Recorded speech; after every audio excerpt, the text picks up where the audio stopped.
This episode of We Are Libertarians is brought to you by Audible.com. Enjoy one free audiobook courtesy of We Are Libertarians. Choose from more than 100,000 audiobook titles, including works by Ron Paul, Walter Block, Murray Rothbard, and the Cato Institute. Audible.com also has audio of radio and TV programs and audio versions of magazines and newspapers. You can get the Audible app on any mobile device or download the audio to your computer. Go to audibletrial.com/WAL or head to WeareLibertarians.com and find the link to get one free month of Audible today. Yeah, that is one of the drawbacks of the table setup. I'm good. All right, ready? Just pieces of foam.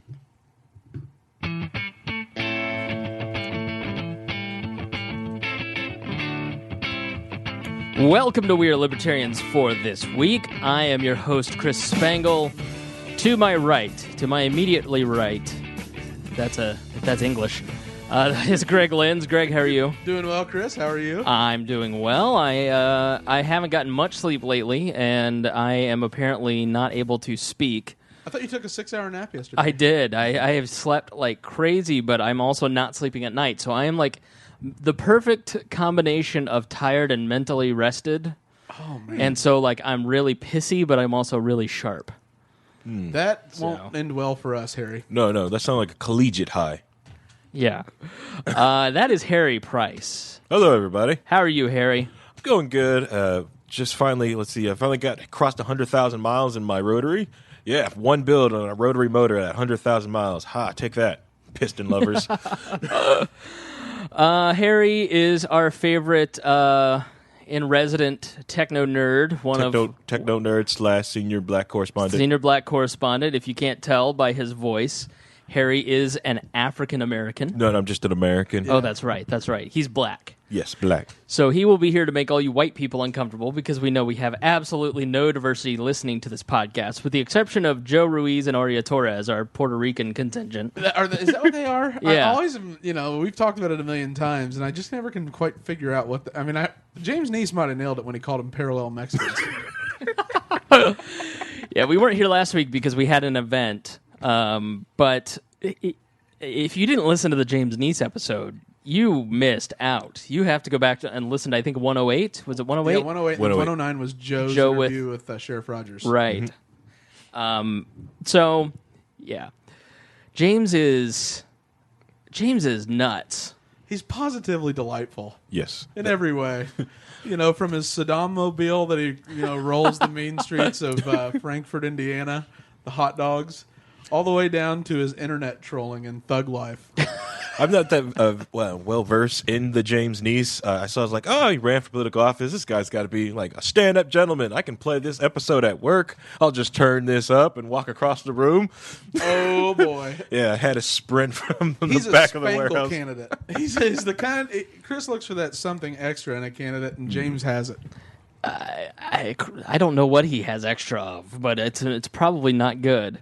Charisma, I guess, yeah. Yeah, he's got street cred. Mental instability, yes. Yeah. But that's every libertarian. Right. Yeah, everyone needs that touch, that sprinkling of Asperger's. Oh, man. I said a sprinkle.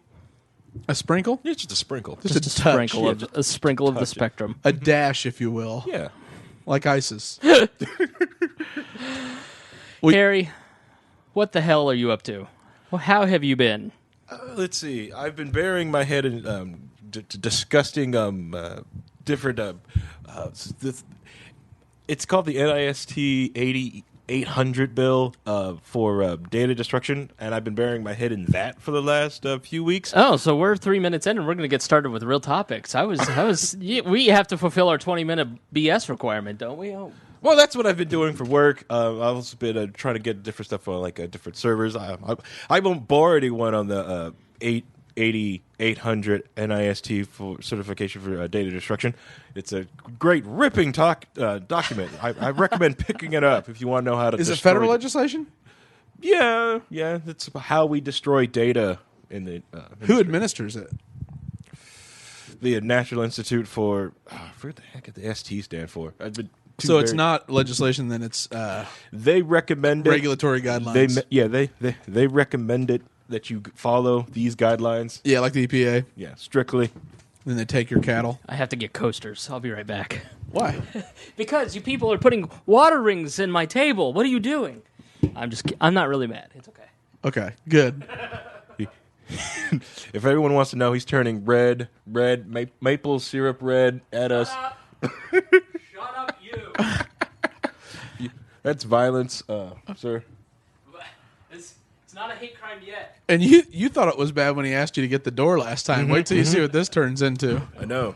I'm surprised he didn't tell me to go get the coasters. Right? Didn't he ask you to bring fried chicken too? Stop. Yes, he did. Actually, Yes, I did. Yeah, you're right. Yeah, you did. I was going to deny it, but I can't. Yeah, you really It did. might be on a messenger somewhere. It is. I will give him credit. He wasn't on time today. I was impressed. Yeah. Took a lot of work out of me to come late. I'll tell I you, did it.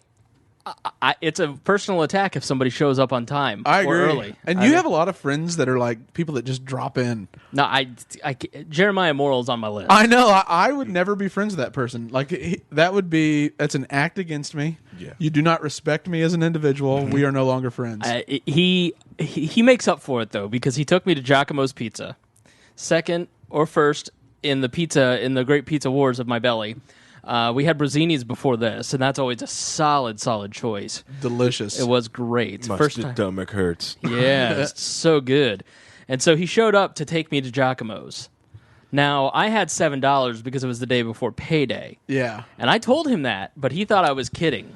And then the bill came, and I pulled out my $7, and he said, "Where's the rest of it?" And I said, "I told you I had $7. Yeah, you get $4. I might need $3 for something else tonight. And then he got mad at me, and I said, "Listen, bro, I warned you, and you did the pop-in." You just that violates the NAP to me. You show really up does. at my house. I don't even care if it's not a full day's warning. It is an aggression against me. Yes. And I have a screenshot somewhere of you. I'm not happy with you and Joe. Because I have a screenshot on my phone somewhere of 2 voicemail messages, one from Greg Lenz and the next from Joe Ruiz. Unlistened, did not listen to them. When? It was around the Liberty Street. It was around a week ago.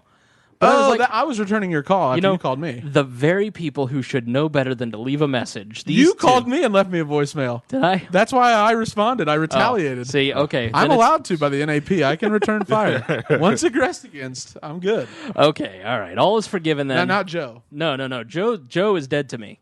He's a salesman. Dead. They're callers. He can't help it. Yeah. He loves to. He's on the road. He's got his Bluetooth in. He's on the phone. He's doing the double finger guns. He totally does.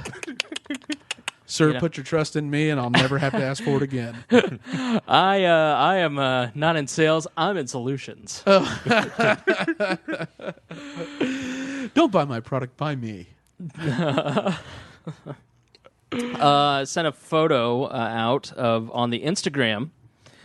And if you go to our Instagram, We Are Libertarians, or our Facebook page, you can see a photo of Harry and Greg as Greg walked in with the beer and the pizza, and Harry's hanging out in the We Are Libertarians green room, i.e. my couch. Casting couch, really. A friend of the show writes, "Does Greg act like a frat boy? Does he know that his hat is backwards? Turn it around for him. It will work better that way." Who is it? None of your business. So it's not online. It was a private message. But wow. This is spreading. James is. Neese has lit a fire. You started it. Did I? You did. I'll You take started credit. it. And then James built it up more, and then Aaron Ewert. Ewert. Yeah, Ewert. He and continued. Then Harry called me a pledge in front of the chicks on the right. Oh yeah, he did. Don't think that I was going to forget about that, Harry. You actually made pictures and memes of me saying, "Quit being such a pledge, bro." I want you to know you sided with the chicks on the right. Well, Have they had you on their show? No. This is the guy that comes into my home on my podcast, excuse me, Greg, and says that he likes the chicks on the right. Yes. There isn't any excuse for it. They're the 2 dumbest people on the planet. Okay, maybe not on the planet, but at least on WIBC. It's like I said, it's a nice, easy listen to on the ride home after waking up early in the morning, listening to all these other heavy-hitting podcasts. Listen to the smooth jazz station on Pandora or something if you need easy going. I need something easier. Well, there's nothing hard about the content that is being put out. Nothing intellectual coming out of the mouth of those 2. So. I'll tell you though, I judged without listening. which I am want to do, and I do it quite often. And it's your right as a man. It is. It is. But so I actually listened, and like they've been absolutely atrocious, especially after the day they got all rustled and quit Facebook because of us. Yeah. We have to tell that story. Yeah, because of the fraternal order that showed up. The massive blocking on their site, too. I like that somehow We Are Libertarians has started to summon the dregs of the brutalist groups to help us start trolling people. I know, and I swear it's like the bat signal is up and tags everybody, and then it just descends down on everyone. So you pulled your trap card? I was triggered. They triggered me. You triggered your trap card? They triggered my trap card. But yeah, so where were we going with? Where was I going with that? It was something along the lines. So you listened to? Oh, I did. And they were actually good today. I agreed with them and didn't want to didn't want to turn it off. They were mocking Elizabeth Warren and Sherrod Brown, because the president's been trying to get them to help with the Trans-Pacific Partnership trade agreement, and he had called her Elizabeth and him Sherrod, but he did it talking to a reporter, and they said it was disrespectful, and they were mocking. Yeah, because that's all they do. They just do. But they were mocking Elizabeth Warren, like, "Oh, I have to be called senator." Like, and I was like, "You guys, this is wonderful. You're trolling." That's all they do. I mean, they are this. There's this crop of current Republican bloggers that do nothing but snark. Yeah. And it's like, I'm snark blogging the State of the Union address. I'm going to be so outrageous by making sarcastic comments.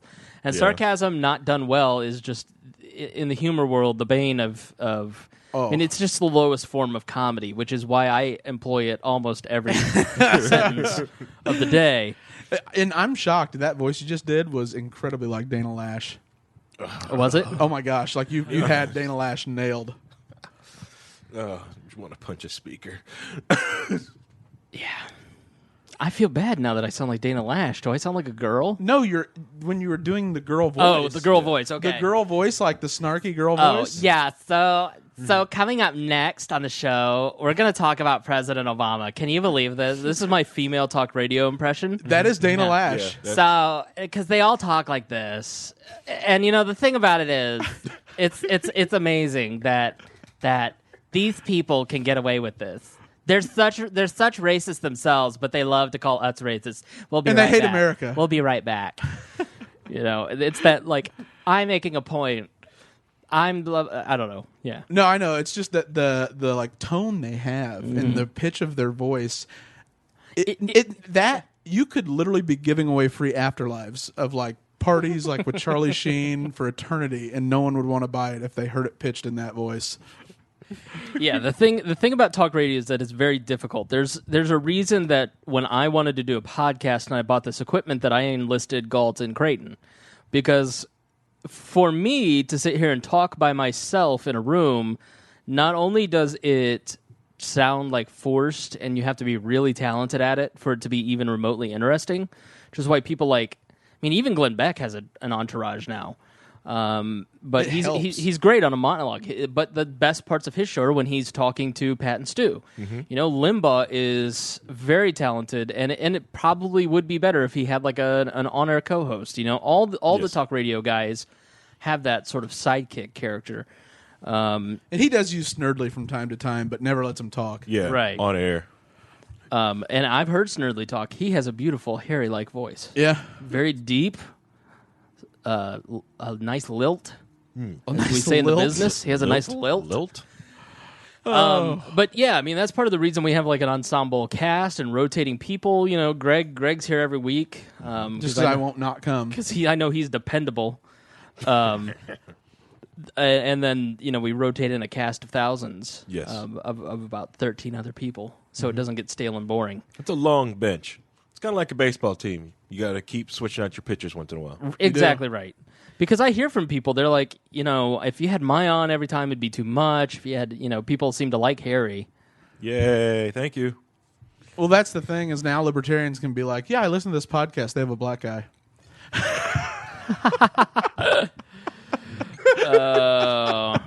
I only kid, my brother. It's okay. Only kid. I sometimes I get that from new libertarians, especially when I go to like an event. They was like, "Oh my god, there's a black guy, and they want to talk with me." It's the weirdest thing in the Can world. I get a picture? Well, sometimes I go to events and like I will be in. Sometimes like if I'm in the room, I'm in the photo. They've made sure I gotta make sure he's in the square. Okay, take the photo. Wow. Yeah. That's interesting. Mm-hmm. Chris did it when I went to the YL State Conference. There's so many different photos from the YL Conference. Like, I got to make sure I got Harry there in the room. Mm-hmm. Okay. I totally did that. I'm not lying. He's not lying either. There's only black guy in the room. Oh, man. I thought we were all about principles. And we don't worry about such things and appearances. We're all about substance. No. Not at all. No. We want to be just like them. Aw. Well, not the Republicans. Well, we should maybe talk about the stuff going on in the world. There's so much going on. Privacy has kind of cropped its way back up in a big way. So why don't you kind of, Greg, do a flyover of the brief topics that we're going to talk about? Sure, yeah. So we'll touch briefly on, privacy for sure, since we had a federal appeals court rule that the data collection practices of the United States government authorized by the Patriot Act were unconstitutional. And then the Patriot Act was scheduled to sunset at the end of June, I believe. Mm-hmm. And the bill had been stalled in the Senate for reauthorization. And it looks like now the House passed that about earlier today. Mm-hmm. Is that right? Yep. Yes. Oh, unanimously passed it 313 to 88 or something along those lines. And then I'd say with one big story today I thought was really interesting, and not many people picked it up, especially in the major media, but Kim.com, the guy with the upload service out of New Zealand that's in jail, he did an interview. It's a mega upload? Mega upload. Mega upload. He did an interview, and he said Julian Assange has data or information he's going to leak on Hillary Clinton. Ooh. Yes. And none of the major sources, of course, picked it up because, I don't really know why, but I feel like that's the kind of thing that get headlines, because if you put Clintons and scandal, it's all the clicks you need for the month. Yeah, exactly. But I didn't. I mean, Dredge might have linked it, but no one else I saw really commented on it. And then we're going to talk about the secrecy by the most transparent administration in history around the Trans-Pacific Partnership, the trade treaty that's... Does this involve Maya? What? Oh, you're going to pay for that because you're podcasting with her next week. Are you not coming? You got to be here. About? We are going to talk about Maya does things that we don't understand. Mm-hmm. Maya got herself into a bit of a situation. A tizzy. So we're going to talk about the situation that she might be in. A kerfluffle. A kerfuffle. This is a little more than a kerfuffle. Yeah, close to a fracas. She's not been shot and murdered yet. Yeah. Threatened by sock Hardcore. accounts on Facebook, which is the most scary thing to be probably threatened by. So we're going to talk about that next week. Yeah. Okay. Well, no. The treaty that President Obama is negotiating in secret with 9 other countries. Say it. What is it? The Trans-Pacific Partnership. Hilarious. He loves that word, trans. He really does. I know. It's hilarious to me. Trans. One of my best friends is trans. I can make those jokes. Oh, just like why I can there we make black go. jokes with Harry here, That's good. and Native American jokes with you here. Well, you're Native American too. Well, I'm like 1/16 Cherokee and Choctaw. Oh, you have double? You're a hybrid? I'm double. I'm not. So that makes me like 1/32. Oh my gosh! No, that makes you 2/16. That's racist. Okay, let's not go back to the original Constitution with Harry here. All right. Oh, you know what I think is the most impressive part of this intro is how you've been able to have a full conversation on Facebook right now while paying attention. And has it not been impressive, Harry? It's very impressive. I'm a multi-talented. You are totally. individual. What's going on over there? Nothing's going on over here. So, Something is afoot. Yes. There's nothing ever afoot. Nobody needs to get involved in my business. He's Harry, dual what's wrong? screening. Hey, what is wrong with your mouse? Your mouse looks broken, Harry. My mouse isn't broken. It's a Mad Cat Rat 7 mouse. It has you can basically change different things on it. All right, I don't care. I was just changing the subject, Harry. And then I've got you can weights stop now. in it, so I've got like so the max back weight in to it. the reauthorization of the Patriot Act. See, I just figured I'd get Greg onto something shiny and away from me. That's how that works. Oh no, See? I haven't forgot. Broadcast. Now you. So basically, they came out with something called the USA Freedom Act today. Yes, Let's kind of go back a week to the U.S. Court of Appeals in the Second Circuit, and they ruled that the bulk telephone metadata program run by the National Security Agency is not authorized by Section 215 of the Patriot Act and is thus unlawful. This is Justin Amash writing this. The ruling is a big win for privacy and civil liberties. Advocates who have long argued that Section 215 clearly does not contemplate the type of mass collection we now know is occurring. But the win will be short-lived if H.R. 2048, the latest version of the USA Freedom Act, that's scheduled to be considered by the House this afternoon, becomes the law. We'll get into 2048 here in a minute, but let's kind of go back and revisit what it means that the U.S. Supreme Court of Appeals has ruled that the bulk telephone metadata program run by the NSA, I mean, that validates... We should bring Snowden back and give him a parade, not a trial. Absolutely. Yes. Yeah. He exposed it, he alone, and he tried the traditional back channels. He followed protocol. That got shut down, as it does under this administration, since they've prosecuted more whistleblowers than any of the rest of the presidents in history. Right. And so Edward Snowden now... he probably should be fired by his employer. Oh yeah. But as far Naturally. as being a traitor or something treasonous, he is a patriot. If you are into such type of things, Right. such notions of nationalism. Which was refreshing because Is what we'll talk about next week in Burning the Flag. Yeah. Yeah, cool. Because most people in the tech industry suspected a lot of this stuff is happening and was trying to convince people to you should encrypt your phones, you should do stuff like this, and no one was doing that. Thankfully, when Snowden did come out and say all this, you've got a lot of people using encryption now. A lot more people actually going out and wanting to know how to encrypt their phones, how to get privacy back in their life. We fought very hard to get to keep encryption in the public space in the 90s. A lot of people did, not myself, but a lot of people early on in the tech industry did fight to keep encryption. So we have it, use it. That is one good thing I do give Apple for. They built in encryption into their operating system. They make it default on to all their users. There is no NSA backdoor to the Apple encryption. They cannot unencrypt their software. At least that's what they say. If you trust Apple, That's the question I have, though, is if it's subpoenaed by the court of law, they turn the data over still, and then if it is encrypted, can they be forced to provide any type of password, or would that violate the Fifth Amendment?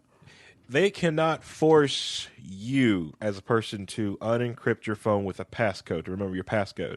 But let's say you use like a biometric lock, like it's your face or your thumb. Yeah. They can put your hand in your face in front of the camera. Yes, they can. That's been that was a established ruling about a year ago, right? Yes. Yeah, I remember that. That was now granted the biometric stuff hasn't taken off completely yet, thank God. Yeah, and, well, like that's also like took a lot of the wind out of it because it was like, a lot of people still use it though in their phones. They like the selfie lock. Well, my phone's encrypted. Well, what's the key lock on it? Oh, I take this massive selfie. I was like, so what? I hold your head straight and I take the photo. Well, that was awfully violent of you. Yeah. Well, That's how you get in. So Harry's an ISIS. Yeah, no kidding. That's exactly what I was about to say. I was like, Harry, Allahu Akbar, does that mean anything to you? Answer me! And then, like, that's why people look at me funny. It's like, what's up with your, I'm not going to say how many characters are in my passcode, but I do have a very long passcode. That's what we heard. And the reason why, because it's really hard to break my lock code. Yeah. I want it to be that way. Mine is 4 characters. I have 1 capital letter. That's 4 it. characters. 4 characters. And 1 capital and letter. 2 of them are numbers. You'll never figure it out. Wow. Probably admin. Yeah. Fuck. Or disco. 1, 2, capital A, lowercase b. Damn it. Disco spelled with a 0. You're all stupid because it's password 1. Okay? Capital P, ass word 1. A $sign for the S's. There's an underscore in there somewhere. People don't use the $ signs in their password thing. Yeah. I'll tell you, people, do better with your passwords. You're putting us all at risk. Change your passcodes like you change your underwear once a month.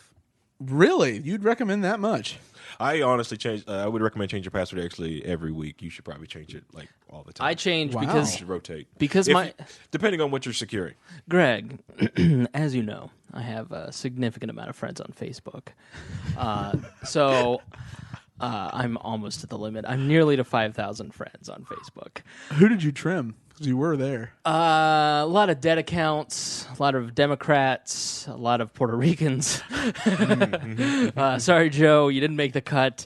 I left most of the college girls. If you're a y'all member, you're still in. No, that's not. No, just like you get rid of the deactivated accounts. Yeah.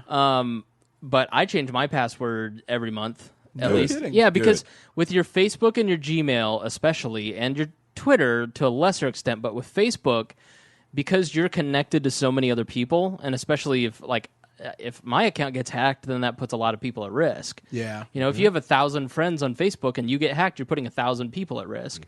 And so you also have all these other accounts that are connected to your Facebook. Yes. And so I go in, and I clear out on Google and Twitter and Facebook. I revoke access for all the apps that I don't use, sign out of all the sessions, change my password.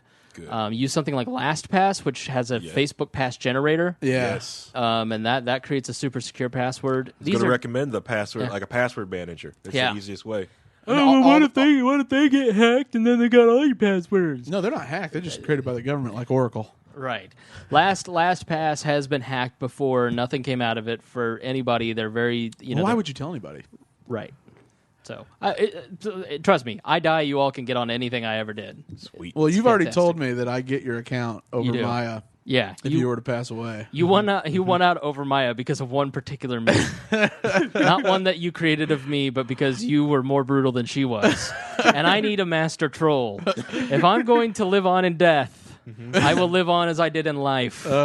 Trolling the shit out of you people on Facebook. Come with me. Oh. You don't have that life insurance policy where they freeze your head? Yes. The Ted Williams. Yeah. Yeah. Not. Never mind. No, that is that is a juvenile legit joke. company that they will. Oh, yeah. You pay money into. They get your head. They freeze it so you can be that head in a jar, or you get your robot body when they finally get the robot bodies built, Yeah. and you have the strength of 10 gorillas. So A what? 10 gorillas. Uh, No C Lab 2120. all right. So moving on, let's go back to the NSA. You could cut the white guilt with a knife in here. Oh, Harry. Man. Greg, can you get the door? Can I get you anything, Harry? A drink of water, a check. It's okay. I got my scotch. I'm fine. Oh, man. He didn't bring you pizza because he's nice. Those are reparations. 36 more to go. 36 more pizzas and his slate is clean. So if you're black, contact Greg at Lens at Weird Liberty. Oh, no, I do a buddy system. I pick one and I'm good. I just Oh, I feel like we're in dangerous territory. Are you okay with everything that's happening here? Please be our racism Are you insurance. triggered? You aren't triggered, are you? No, it's cool. You guys are fine. All It's right. fine. Okay. Yeah. All right. Yeah, we're good. Everything's good. All right. That sounded convincing. Yeah, okay. I buy it. One more joke. But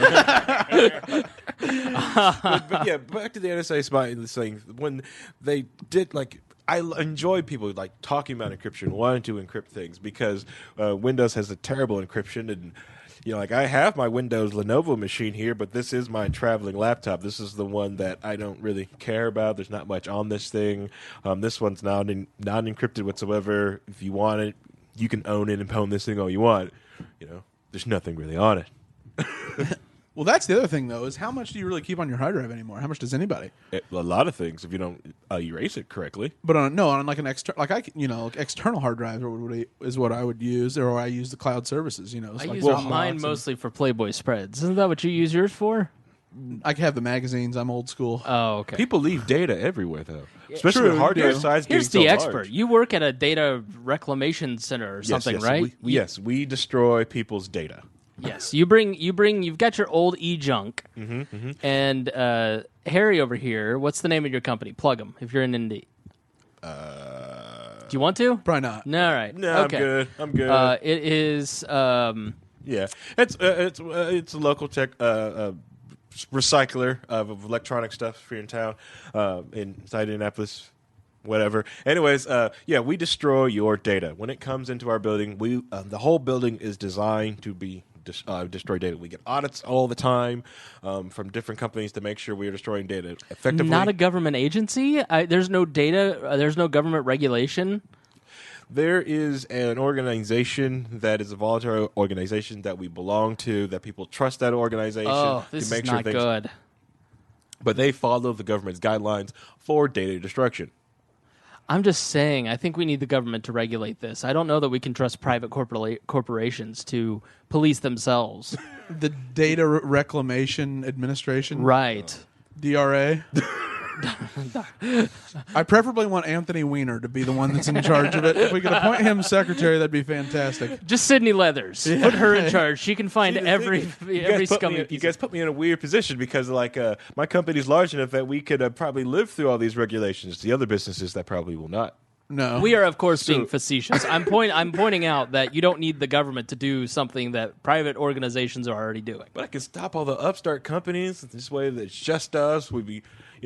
Make sure we're the most responsible data recyclers in the state, and then we'll just make sure we have no competition. Then one of their managers shows up on a Libertarian podcast, and they go right out of business. Oh, great, yeah. No, but people leave small data behind, we make sure that gets destroyed. Mm-hmm. Like the older Android phones and the older Apple phones, they have terrible data destruction properties inside of them. A lot of the older Android phones, there's no good way of taking the data off them. If your Android phone cannot encrypt itself, it cannot be deleted ever. Now with iPhones, I think you just turn on your passcode and automatically encrypts it. But with Android, you got to take an extra step, right? Correct. You have to take an extra step.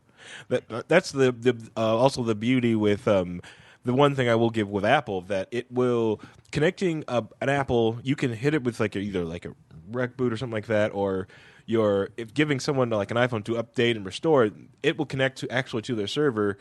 Erase everything on that app on the iOS device and reinstall the iOS image on it, ensuring that the data has been destroyed on your Apple device, right. Not so much on Android. Just hitting I've just hit the factory store, it's done. No, there's so much data left on there. So can they be wiped clean, though? What, an Android phone? Yeah, if you've never encrypted it? No, yes and no. Basically, you have to make the data unrecoverable. So the best way to do that is to encrypt it and get rid of the key. Gotcha. Get a random key. So it's still on there, it's just completely encrypted. Yeah, you can't do anything with it. Gotcha. The data's there, but so really, it's never. Yeah, but you can corrupt it to a point that it's unrecoverable. Yeah, or if you do recover it, it would take you unusable. So long. Yeah, it's unusable, or that by the time you do uncover it, it's 10 years later. That's interesting. I just assumed that you could always, no matter what, wipe a hard drive clean. You can wipe a hard drive to a point. That's why I like SSDs a little bit better. They're easier to wipe because it's just flash media versus the magnetic disk inside of a mechanical hard drive. Yeah.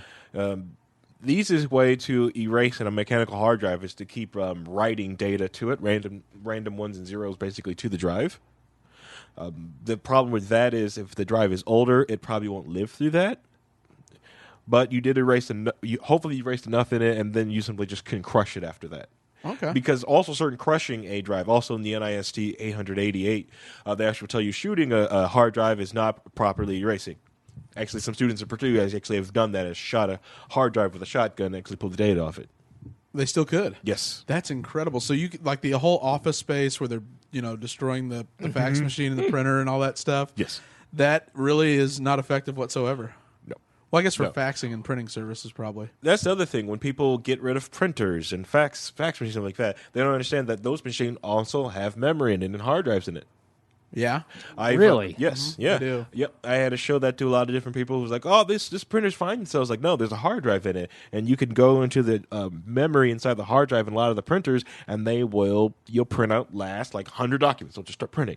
Wow. Has them stored. Now, there are certain printer companies out there that have started encrypting that data, making that data on that printer hard to remove and hard to get off. Yeah. I applaud those companies that do that.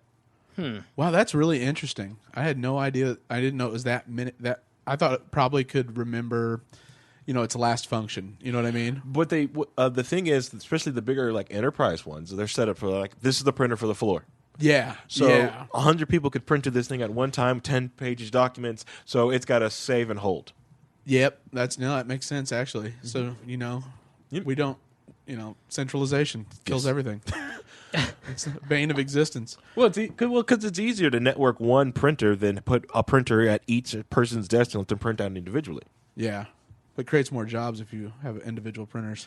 Well, yeah, because someone's got to go clean their printer once in a while, make sure they have paper, make sure they have toner, and maintain them. He doesn't like creating jobs. He likes destroying them with computers. Clearly, listen to that episode with Gina. They about came to fisticuffs.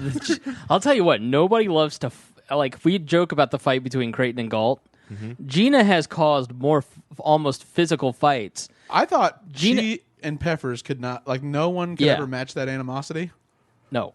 Gina and Dan Peppers, hate each other, and therefore she does not like Chris Peppers.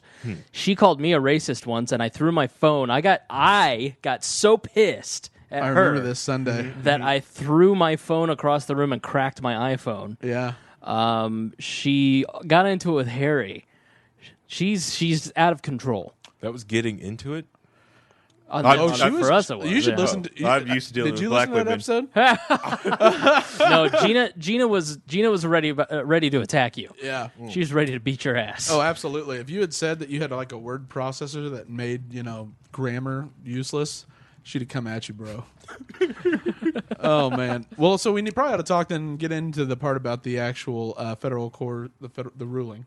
So it's basically, it outlaws the metadata, which, Harry, I know you know this better probably than I do, but to the extent I know it, it's basically the equivalent of we can collect every piece of information around you, except we can't be inside your system monitoring what you do, or we can't get the actual content of the call or something along those lines. We can get location, we can get probably websites access if it's a smartphone. Why don't you explain what metadata is? The metadata is basically it's almost like what's the correct term for it? Because I want to say a packet header. Basically, it's everywhere that data is going or have been. That's what they want. That's what they're pulling from it. It's basically almost just like the log files. Yep. But even from those log files, I can tell who did it, where did they went. Well, kind of where they went, but which towers were used to. Yeah. What did they search? And then I almost create a pattern and start because you can enter all that stuff into a database, make it searchable, and just start looking for patterns. Yeah.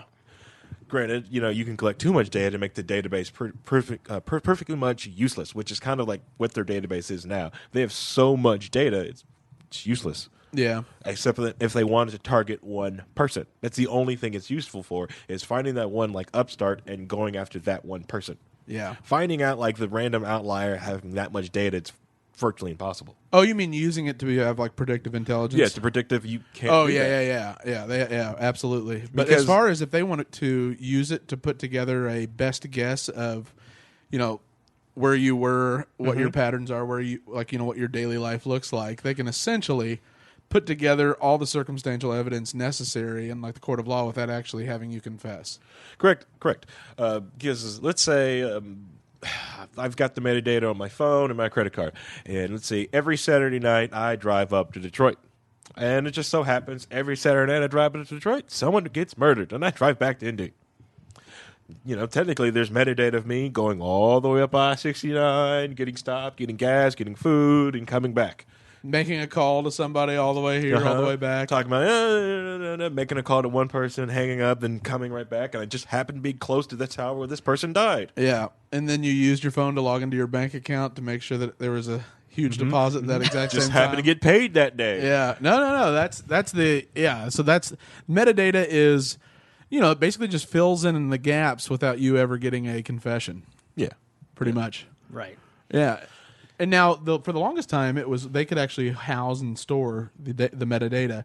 Then there was a reform where the companies they actually held on to it, but they could request it anytime they wanted. Correct, because storing that much data, backing it up, that gets expensive. Yeah. Very quickly. I don't care what your budget is. Yeah, which is probably why the NSA built this facility in Salt Lake City that is a massive data center that is collecting what is it The Library of Congress every week or day. I have to look it. I'll have to look it up.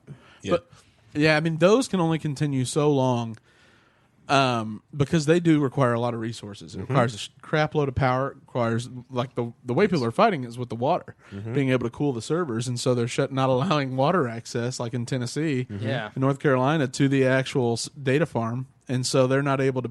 They may own the land. They may have already begun construction, and they get a thing from Indianapolis Public Water Yeah. saying, "Nope, sorry." Nope. We're not going to let you hook that up. We don't want your kind here, NSA boy.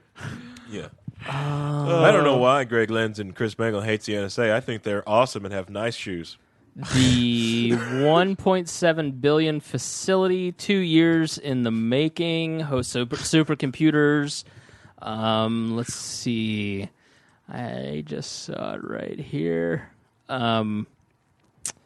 10,000 laborers have built this facility. It's So it's creating jobs at least. yeah, lots of jobs.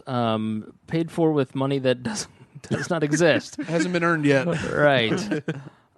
If one had the opportunity to collect all the voice traffic in the U.S., it would cost less than the Pentagon spends on paperclips. Storage these days is trivial. It's not a problem.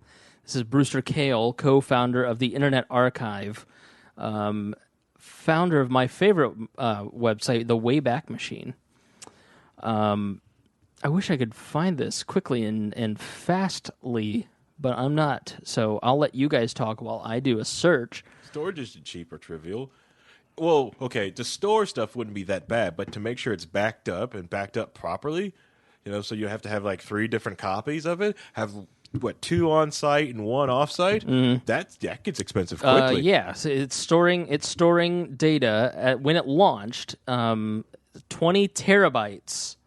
So think of your 1 terabyte drive, 20 terabytes per minute. Think about that 6 terabyte SSD. The equivalent of the Library of Congress per minute.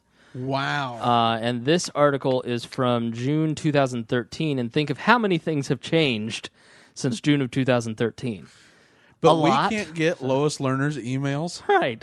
and we're storing that amount of data every minute. It is amazing the disconnect in government technology where you have, the VFW or the VA can't computerize all these documents and can't get people help, and their computer system is from like 1996.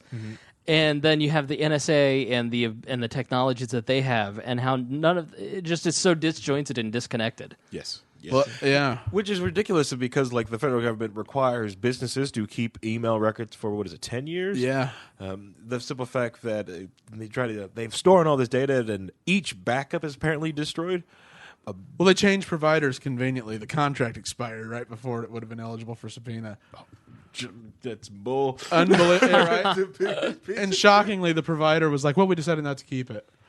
Oh yeah, they were told not to keep it. Yeah, exactly. And I know it is though. I mean, because they would have to be required, because if they were working for a government contract, they would be required to keep it for archiving purposes, no matter what was on it. It's like okay, but Harry, they crashed. So it's not a raid, or did someone One watch of this their raid go tech down? repairmen just got white girl wasted and ran into one while listening to the new Taylor Swift song, and it crashed. You can't say white girl wasted when I'm taking a drink. Oh, I'm sorry. But I mean, it's the hypocrisy that they're storing all this data on us, and they can't even.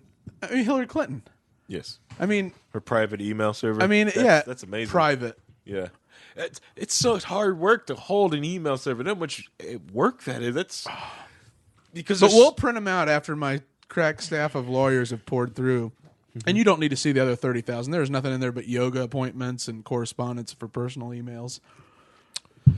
Yeah, that's the fact that they couldn't subpoena, not kick this person's door down to take that server is ridiculous. Considering they do that over a plant, they won't do this for like these hardware of what we need to know to find out what the heck happened. Oh, it's ludicrous. It's the height of hypocrisy, but that is government the majority of the time, especially when they're threatened. They cannot be threatened. Yeah. Not now, not ever.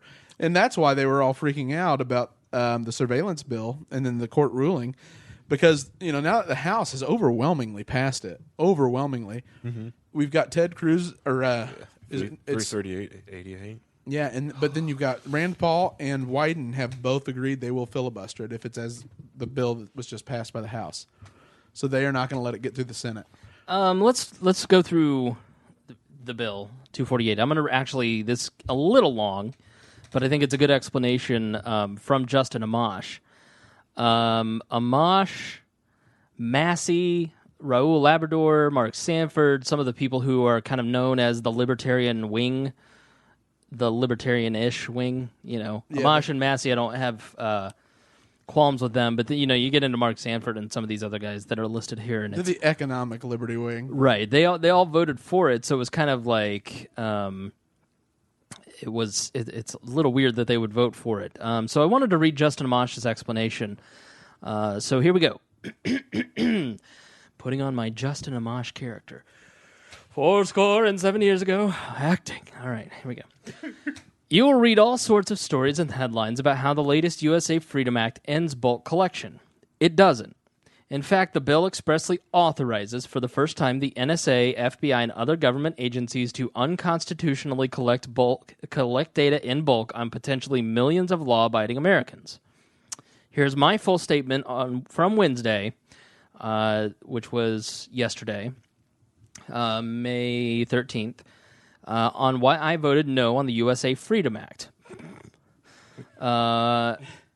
It's just it kills me, man. The USA Freedom Act. It would make Goebbels blush the way we name our bills. Goebbels isn't even that. I mean, you've gone too far. So ham-handed. The Patriot Act, the Freedom Act. Last week, the U.S. Court of Appeals for the Second Circuit ruled the bulk telephone metadata program run by the NSA is not authorized by Section 215 of the Patriot Act and is thus unlawful. The ruling is a big win for privacy and civil liberty advocates who have long argued that Section 215 clearly does not contemplate the type of mass collection we now know is occurring. But the win will be short-lived if H.R. 2048, the latest version of the USA Freedom Act that's scheduled to be considered by the House this afternoon, becomes law. It went on to get passed 33-31 to 88, with an equal number of Republicans and Democrats voting against it. Section 215 authorizes the government to collect records and other tangible things that are relevant to terrorism or foreign intelligence investigations.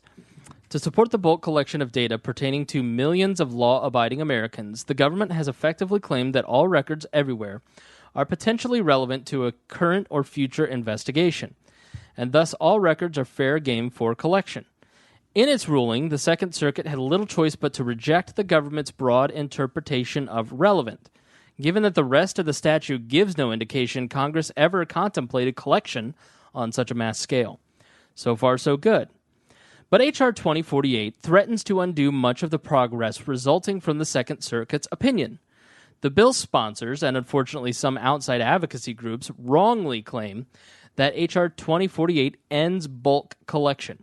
It's true that the bill ends the phone dragnet, as we currently know it, by having the phone companies themselves hold, search, and analyze certain data at the request of the government, which is worse in many ways given the broader set of data that the companies hold, but H.R. 2048 actually expands the statutory basis for the large-scale collection of most data. H.R. 2048 does this by authorizing the government to order the production of records based upon a specific selection term, i.e. like a search term used in the search engine. The records sought still must be relevant to an investigation, so it is possible that the court's rulings will continue to restrain the government in some fashion. But it's more likely a court looking at H.R. 2048 language will see specific selection term as defining the outer limits of what Congress considers acceptably relevant under Section 215 of the Patriot Act. Indeed, the Second Circuit encouraged Congress in reforming Section 215 to make a congressional judgment as to what is reasonable under the current circumstances. Unfortunately, the specific selection term is defined so broadly under the bill as to have little effect on narrowing the scope of items the government may obtain through a 215 order. A specific selection term may be a specific person, including a corporation such as Western Union, a specific account, address, a personal device, It also may be any other specific identifier, and the bill expressly contemplates using geographic regions or communication service providers, such as Verizon, to define the record sought, so long as it's not only the identifier used as part of the specific selection term. In other words, the bill doesn't let the government require Verizon to turn over all its records without limitation. But nothing appears to prevent the government from requiring Verizon to turn over all its records for all its customers in the state of New York. Only a politician or bureaucrat wouldn't call that bulk. H.R. 2048 gives our intelligence agencies, for the first time, statutory authority to collect Americans' data in bulk. In light of the Second Circuit's opinion that the NSA has been collecting our information in bulk without statutory authority for all this time, it would be a devastating misstep for Congress to pass a bill that codifies that bulk collection and likely ensures no future court will ever again be positioned to rule against government for over-collecting on statutory grounds. H.R. 2048 falls woefully short of reining in the mass collection of Americans' data. And it takes us a step in the wrong direction by specifically authorizing such collection in violation of the Fourth Amendment to the Constitution. Members of Congress should demand that Congress instead pass the original bipartisan version of the U.S. Freedom Act from 2013, which strengthened, not weakened, Section 215's relevance standard to end bulk collection, while still allowing the government the flexibility it needs to pursue genuine threats against the United States. Now, I thought he voted for it, but that sounds awfully like he voted against it, doesn't it? It does. Yeah. So I'll have to check that source that said he voted for it. So we'll see. Okay. But a lot of good points in there. Ultimately, I have a really, this is one of those issues where a lot of it's very nuanced. They can do this, but they can't retain X for so long, or they have to house it here, and there's a clearinghouse for the access of the data or whatever. But the real question is, should they be allowed to have any contractor, or should we switch to a provider that doesn't retain the data? Where is that in the market?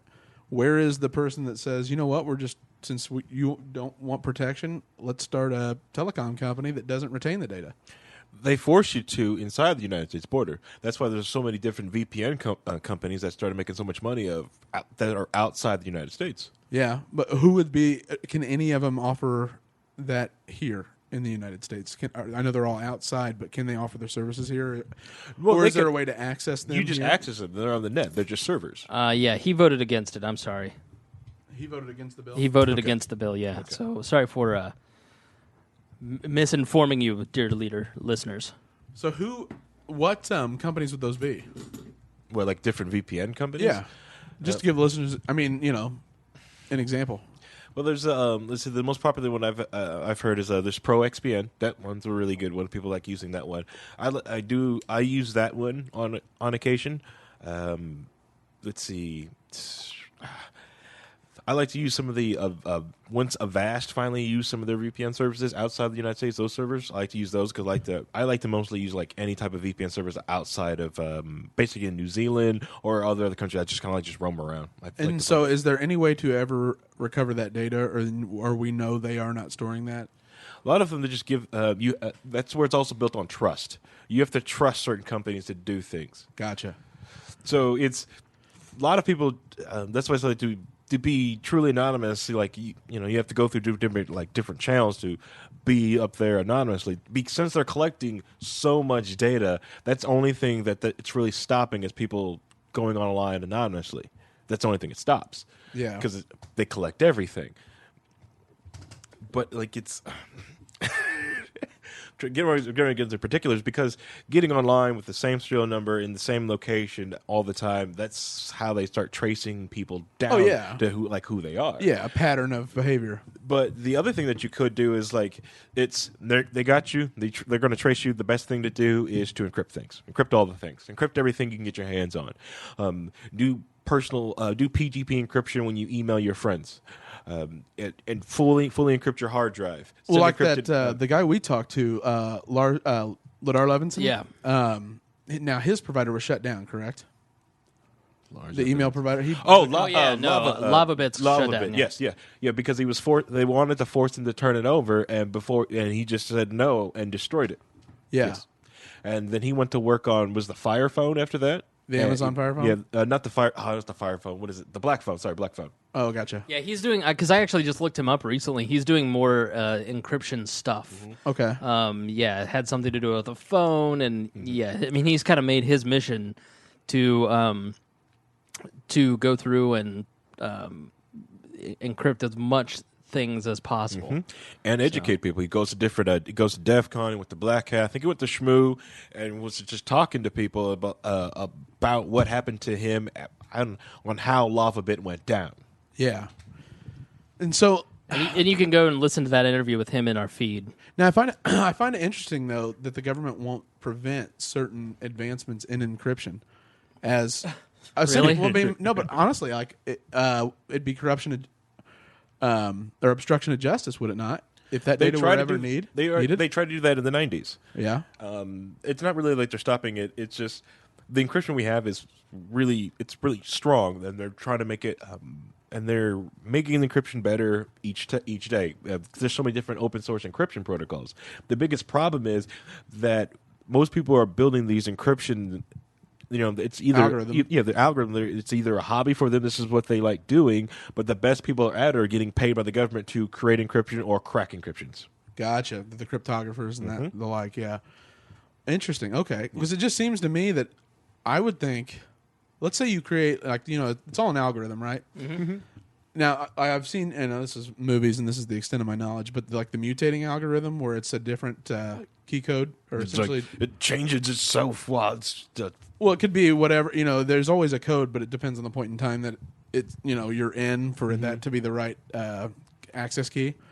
The key pair changes. Yeah, and that changes so fast. There's people that do that. Like, there's some people that change their PGP encryption like every day. Their encryption key. The problem with that is kind of hard to actually message people in between that. Oh yeah, because you don't have enough time for it to. Yeah. The best encryption for that is the old one pad key ones. It's with both people have like the key codes basically on a pad together, and you just kind of like each time you use it, you pull off a number pad, and you just keep pulling them off as you use it. The problem with that one, if you get lazy and you keep 3 up there and you keep using 3, and you need to keep peeling it off, and you be on number 10. I mean, I guess because after I watched Citizen 4 on HBO, the Edward Snowden documentary, and I'm sure it's available everywhere. It's really, really good. I thought, I should look into all this encrypted stuff. I should start looking into encrypted email. Yes. I should start looking into encrypted messaging. We could do We Are Libertarians chat and encryption. Yes. And then I realized, why would we? I send and receive maybe 1 or 2 personal emails a month. And it's always just somebody messaging me for We Are Libertarians, like, hey, can I get on the show? And I write back, no. Go away, nerd. Right, go away, nerd. I rarely, if ever, I read email newsletters, but I don't send personal email. What we talk about in chat is mostly memes and dick jokes and, how famous we're all going to be someday, all that kind of stuff. But let's fill up their servers with our encryption. Let's fill it up. But why go through the extra hassle of forcing these 4 guys to do encryption and go to a separate bucket when really it's not even necessary? What is the point of encrypted messaging if really all you're doing is just sending memes to each other? Well, obviously, when you do need to send something private to each other, it doesn't seem anything's weird. It's like, okay, Spangler and Lenz is sending emails. We're like, oh, that one's encrypted? Why did they send this one like encrypted? Tom Brady not turning his phone over in Deflategate. And that's what ended up cinching it. It's like, whoa. Why did you use it? What were you communicating about here? Yeah.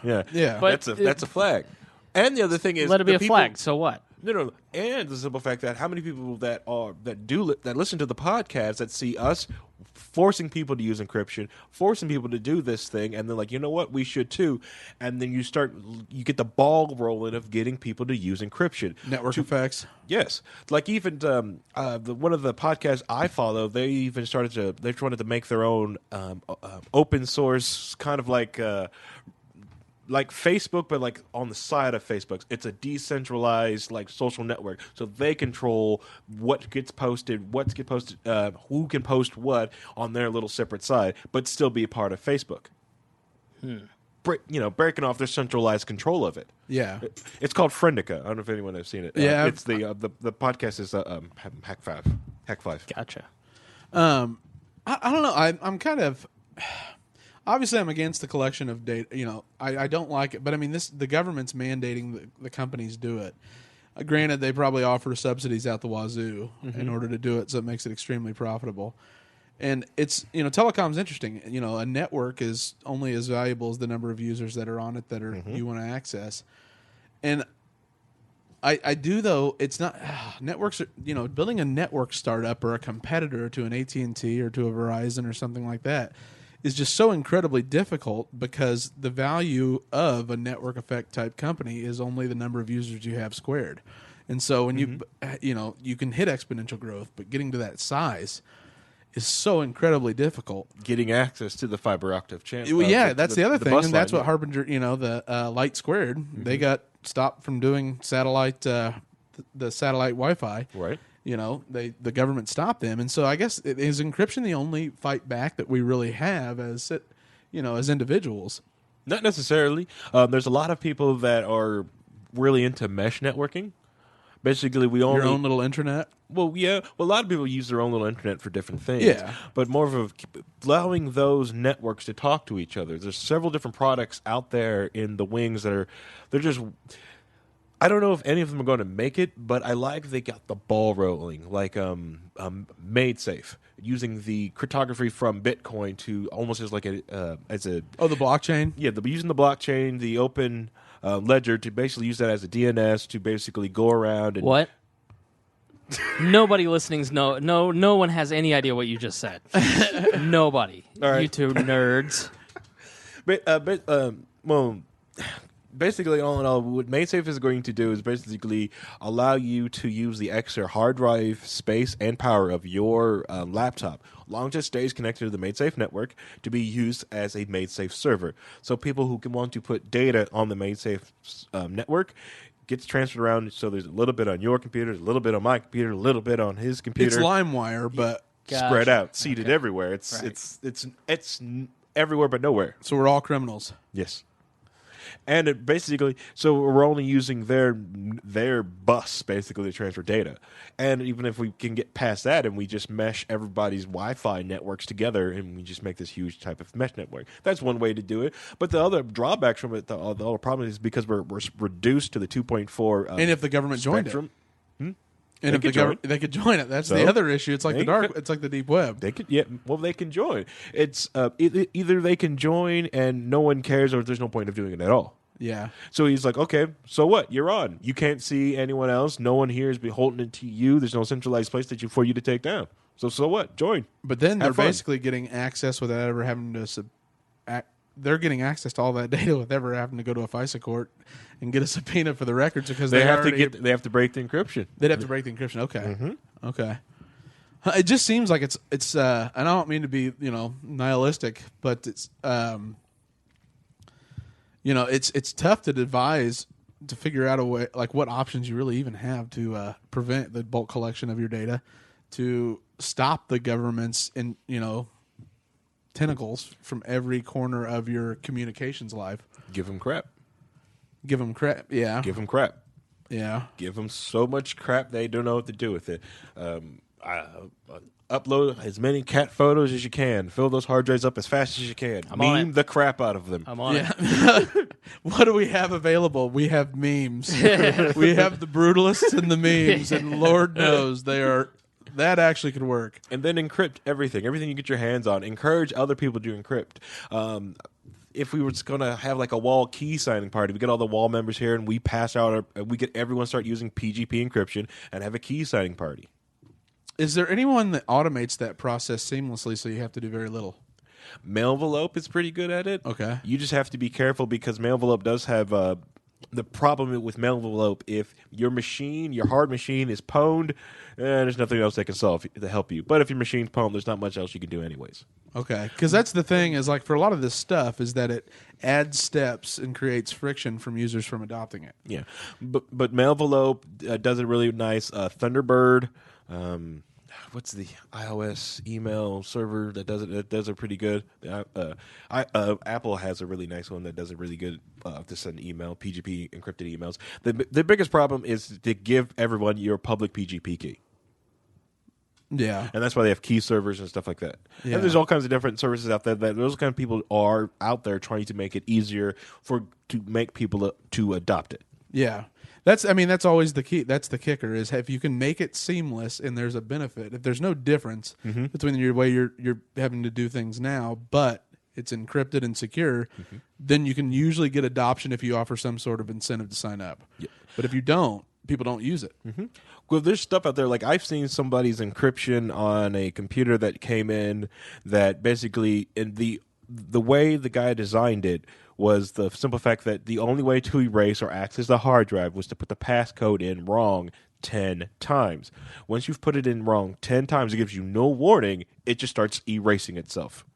Okay. You have no idea what's going on. It goes, it just kind of screen goes it's blank. It's like a DDoS attack, except for it just goes blank, and then it goes back on, and then it just has a spinning waiting moment. It's like it's basically it's lying to you. It's telling you that wait 30 minutes for to try the code again. But in reality, what it's doing is erasing itself. Yeah. It's self-destructing. Yes. Yeah. Well, we should wrap up on this and then move on to the next subject because we're already at an hour. Are we really? Mm-hmm. Wow. Yes. How's chat going? No, that has nothing to do with it. I'm trying to get us to down to about an hour and a half. I know I'm joking. I'm just busting. You know what? Fuck you, Greg. I'm wrestling your jimmies, dear leader. Do not be mad. No. Are you upset? Yeah. So Lynn's brought up on treason charges. Yeah, right? top 5 things from our resident nerd, Harry, who now, after listening to this, the whole thing I've been thinking the whole time that we've been sitting here listening to this conversation is, why did I give him my password to my Wi-Fi? Right? You give it to me, or I will take it by force. You know what's really sad is he only asked for it again this time to just make sure you hadn't changed it. Greg, now I'm even more paranoid. You should be very paranoid. I'm not going to mess with you that bad. That's where those other 17 gigabits are going. Gigabytes are going that you're not getting that you're paying for. Harry's living high on the hog. Oh, that reminds me. Did you hear about the router hack that came out about I think it was a week ago? No. About all these different routers that are affected by this malware? Yeah. No. Yeah, it's probably your router because you probably use factory software on there still. Firmware. Yeah. All right, moving on to the next topic. Forget Harry. He doesn't get 5 things to protect the audience. All right, so just to summarize, change your password monthly. Yep. Yes, change your passwords. Wi-Fi passwords too. Do not use default password. Go through all your things and find out if you have a default password. Get rid of it. Shut up, Second Harry. thing, get a password manager. Use it. Harry's- Love your password manager. Harry- Preferably from a .gov website. Harry is my password manager. Oh, you're in good hands. He's my personal password manager. Yeah. Third thing is encrypt all the things. If it can be encrypted, encrypt it. If it can't be encrypted, get something else. Get rid of it. Okay. Let's see. That's 3. Meme the government. Yes.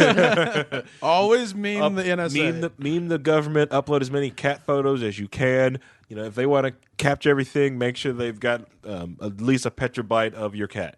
I'm doing everything. I downloaded 150 memes from 9gag today. Between 3:30 and 4:30, you had sent 21 memes. I was impressed in chat. That was quite the display of memery. I was so bored this afternoon. I was like, I'm going to go on 9gag and Reddit and let's see what we got. And I was like, memes everywhere. Send them to all the people in all the chats. And let's see. The fifth thing is when you leave your house, turn off the Bluetooth and Wi-Fi off your phone. Ooh, Yeah. okay. I had That's never. huge. Why?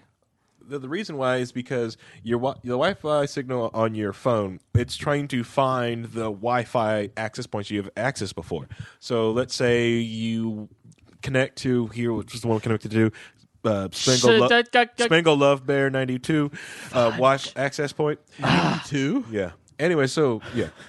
How old are you telling your neighbors you are? This year's my balls dropped. So the access point will constantly keep looking for Spangle Bear 92. Now, let's say I'm a bad person and I see that this Apple here keeps looking for Spangle Bear 92 access point.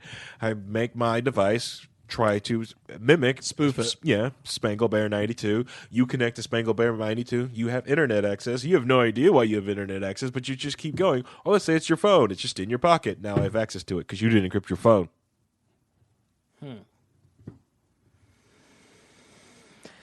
Basically, Harry's saying that he owns you. No, I know. I'm just thinking through that. I've given him access to everything in my house, and I have a webcam. I have several webcams. It used to be a big pastime of me to go. I have a to drop view people's people's wireless IP camera or the IP cameras they have on their, Oh, on their phone. yeah. I used to that's my favorite subreddit. I'll sit and watch people do stuff in their house all day. See, I'm naked most of the time. I want you to know that. That's item 6 of what you can do. Oh man, Just taking photos and just in case I ever get into trouble. I'll tell you. I need a character witness. Yeah. I spend a lot of time nude. How about you boys, huh, fellas? Huh? Nope. Fellas? Can't say that's. You have roommates, don't you, at the frat house? Yeah.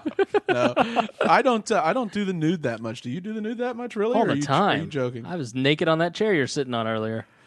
Huh. Damn. Well, That's breaking the man code. You're not supposed to say that. Anyways, That's all a lie. I like pants. Pants. I wear pants all the time. I like, because I get cold very easily. I am that guy at the Indiana State Fair drinking coffee in the wool suit. I'm that guy. Yeah, 3-piece suit, tie, everything, drinking coffee, walking through. It's like, man, it's cold this state fair. See, I'm like sweating my balls off right now, and it's 66 degrees in here. Yeah. I have the air at 66, and it's May. I get vetoed every time on trying to keep the AC off as long as possible, and I get the accountant on board, like, hey, you know how much money we can save? We don't turn this on to at least August. It is 66 degrees outside, and we'll drop to 61, and my air is at 66. That's freezing. I love it. We should have a fire going. The reason that women are always colder than men is their temperature receptors are closer to the top of their skin. Men's are deeper. So you must be a woman. you like how he did that? I know. Yeah, All right, yeah. Greg. That was just right out of the park. So let's get to the moon. let's get to the trans stuff. Let's get to the trans union. The Trans-Pacific My Partnership Treaty? favorite club in Indianapolis, the Trans Union Oh my gosh. Trading Club. So you left the unicorn. They finally get rid of Nickel Beer Night. Yes. Sorry, I left Greg's. That's a local establishment. Yes, it is. That Gina once went barefoot at a foam party. That's right. Don't you remember that story? I do. That was the story time with Gina. Yeah, story time with Gina, and she was at Greg's at the gay bar, and they had a foam party. So it was up to everybody's waist, and it was up to her neck on foam because she's tiny. And she was walking around barefoot, just soggy mess at the bottom of the gay bar. So many soggy knees. And it's not even that it's a gay bar; it's just that it's a bar. Foam. Right. It's foam, and it's a bar. And it's communal foam. You got rid of public bathhouses Communal for a reason. foam. See, I was fine Communal like at foam. parties, That is like while I was drinking. But the moment I started to sober up and I was realizing what's going on, I was like, I need to leave. As parallel Mexicans was our phrase for last week. Communal foam. Communal foam. Communal foam. We're always going to have a communal foam party, and no one's going to come. So kids, grab your Dakota rings this week. Communal foam. Send your letters into postmark. All right, so the TransUnion Trading Club. I'm going to say it now. Okay. You're going to have me saying inappropriate things that I'm going to get in trouble for. Well, actually, I won't be able to come on next week, even though. But basically, I mean, it's similar to it's NAFTA, but it's Pacific Asian oriented. So it's 9 countries negotiating a trade agreement. It includes standards of operation. It includes intellectual property. It includes protections for small and medium business who feel like they're getting steamrolled on this because they're not going to be able to really. Their big concern is that the regulatory oversight is going to be so expensive it's going to negatively affect small and medium sized businesses. You think? And they're right. And it's one of those things where the theoretical makes perfect sense. Any type of trade agreement is absolutely a good thing. It opens up. It has so many positive effects by opening up trade with other countries. But what does get lost in the fray, and it's the reason the Democrats have stalled or threatening to stall it in the Senate, Elizabeth Warren specifically, is that it does. If we have tariffs in place, if we have any sort of protectionism in place, and this removes that, it does cause real life harm for individuals that are in a protected industry. So, for instance, in the United States, steel versus Chinese steel. Bush, the free market god, introduced tariffs on U.S. on Chinese steel because it helped keep steelworker jobs. And there is that sentiment. It isn't good. There isn't a benefit in the long run. The problem with these agreements is enforcement. Is everybody can sign on to this agreement. Everybody can say we're going to do X, Y, Z. We're not going to imply child labor in order to produce products. We're not going to exploit. And whether I know certain libertarians would debate that, but there are free trade in the long run is a great thing, but the human cost in the short term can be really tough politically. Yeah, the whole thing with the steel thing that affects my industry. Yeah, since that trade deal has basically started becoming public knowledge, you could watch the commodity of steel price just drop, just dropping. I think it's at 50 cents now. Something ridiculous. It just keeps going. Because if you can get cheap Chinese steel possibly later in the future, why would you buy American steel? I think for me, the thing that it's so easy to sit and craft the perfect economy from scratch. Totally. And I think a lot of times that it totally libertarians love to whiteboard an economy, and they want to whiteboard everything. It's like, okay, when we start a perfect society, here's how it's all going to work. Liberland. Right. And then the Joker comes and just messes up the whole whiteboard. Yeah, and libertarians have not yet figured out how to stand in front of the steelworker and say, hey, sorry, love that open border free trade stuff. Here's a book on Schumpeter and creative destruction. Don't worry, you're going to be fine. Right. Explain creative destruction for the people. Or Harry? What? No. Oh no, you don't. Okay, no, I thought you wanted to chime in something. Basically, what it is that markets there's creative destruction in the fact that an old industry gets innovated away, and then those workers go into a new industry where they get higher wages or it is more advanced technologically. And since whenever this happens, it's a more efficient production. The consumer then spends less money. And so all new fields are invented because if you get stagnant, you get left behind in a global economy. In an autarky where it's just one country, all production is done in-house, you can theoretically prevent new industry and keep people employed and blah, blah, blah. But in a global economy where everyone's competing for trade and access to consumers, there's no such thing as protectionism. Right. It is inevitable. You might be able to protect them for a little while, like with the tariffs on steel and that type of thing, but eventually black markets emerge. Right. Eventually, the market finds a way to provide for willing consumers. And so there is the human cost, but the creative destruction is a good thing as long as you don't live next door to the guy that's, a guy that builds Apple II computers. Even the hardware industry in the United States is now mainly repurposing, and the really big builders, builders, they build are either they build gaming rigs for people or high end machines for people. Yep, customized. We're at the level higher than with labor not being cheap in the United States. If I've read it multiple times by Forbes, if the iPhone was made, the iPhone 4 was made in the United States, it would cost $5,000 retail. Which is incredible to think about. And so we all benefit because less of our budget each month goes to that type of thing. And so that's why the free trade is a good thing, is that there's comparative advantage. Countries specialize in what they do well.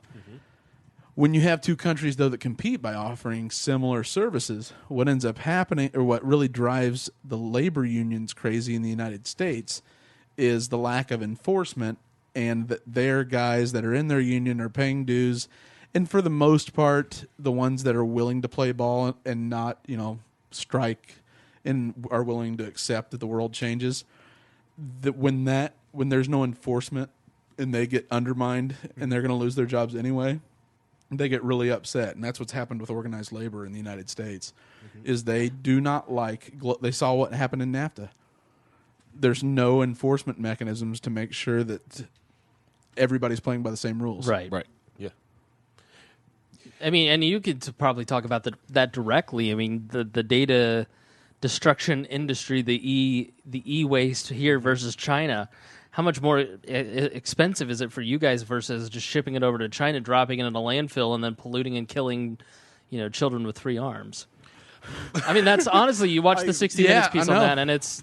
I've actually asked my boss that, and he told me that if we didn't have to responsibly recycle any of this stuff away, that he could literally pay for me to give me a company Mercedes-Benz. I'd come here in my daily i7 laptop that I'd probably just use that day and just go home. Yeah. It's because it's the cause of having to do this stuff correctly. Right.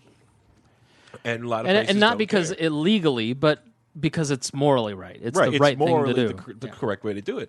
Like, there's some of the people that comes in and just assumes that we pay everyone in our teardown department. Oh, all those guys back there turning the stuff down, separating our stuff, they must be making a minimum wage. My boss looks insulting. It's like, you, how dare you say that to me? It's like, I do not pay these guys minimum wage. And it almost looks like he's getting ready to kick these people out. Yeah. From just insinuating that they think these people, the quote-unquote lessers who are just sitting there tearing stuff down, make minimum wage. Manual, the people that aren't, the soft skill types. Yeah.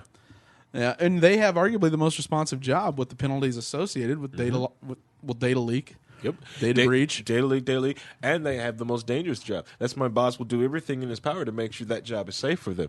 And we give them everything they need so they can basically go home. You make sure, like, we were regulated to make sure we have like air quality tests. We make sure the air is actually cleaner inside our facility versus outside. We've actually had to test it. It is cleaner it's cleaner to breathe inside our facility than to be off of 30th Street. Well, yeah. Not commenting on 30th Street, but now you refuse to name your employer, but based on the metadata, we know that they do this. We know that it's on 30th Street in Indianapolis, Indiana. That's not too many competitors. You're looking for protection. I think we could probably figure this out, Harry. Enough metadata. Yeah, but this partnership, this is why it's so important to President Obama. This is the future. So when President Nixon, and it's funny we keep using Nixon with Obama, when he went over to China to open up trade and build a relationship, at the time it was based on really getting a rogue nation to adjust to more historical norms, but then also we possibly saw it as an avenue for consumers, and that's never really for U.S. producers to sell to Chinese and Asian consumers, and that's never materialized. The Asian economies have had a very protective mindset against American goods, and so that's why this is so important. Is this reduces or almost eliminates the majority of Asian tariffs on U.S. made products and services, and so the president sees that and sees that when the Chinese middle class, if they ever let that the yuan rise in value and they start having some consumer purchasing power, and as long as the Chinese Communist Party lets access to the Chinese market, that is unbelievable growth as they have a burgeoning middle class. And the same with not so much like Singapore and Japan's older than we are, but maybe healthcare services. You never can really tell. That's that creative destruction part. What services will be provided in the future and will really drive the U.S. domestic economy based on exports, because we don't know the industries that will in 15 years that don't exist yet, probably. Right.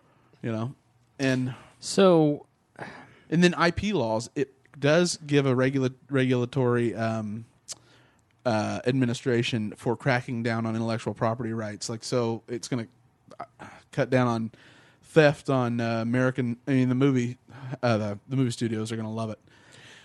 I know. No. I'm not even going to get at that. It's like the old guard in Japan, the whole fact that they're protecting like a lot of their old way they do copyright of anime and manga and making sure they do that. That is what's really killing the anime industry. People in the United States eat that crap up. They are people that are willing to pay for it. That's why Crunchyroll is doing okay. But the fact that they're willing to pay for, but they're not want to wait. Like, I don't want to wait 5 years to get the next episode of One Piece. I want one. I know One Piece launched in Japan. I know that episode just came out. I have the internet. I want that episode now.